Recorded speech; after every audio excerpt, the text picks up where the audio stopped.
7ই ফাল্গুনে আপনারা জানেন গৌসে জামান শফিউল বাশার মেজভান্ডারী কিবলা, তিনি আমার জন্মদাতা পিতা ও মুর্শিদ। ওনার জন্মদিন 7ই ফাল্গুন আমরা পালন করি। তিনি জানতেন যে তিনি মাঘ মাসে উনি পর্দা করবেন এবং তার 3 দিন পরে 3 দিনের দিন ওনার 10ই মাঘ ওনাকে রজা পাক আমরা শাহিদ করব, সেটা তিনি জানতেন।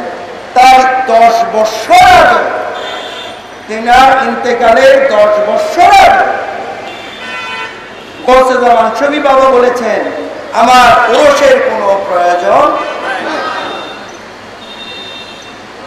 কারণ ওনার ওরস যদি আমরা করি তাহলে আমাদের 10ই মাঘে করি।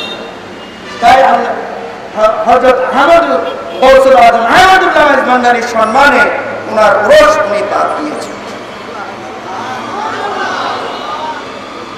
কথা বুঝতে পেরেছেন?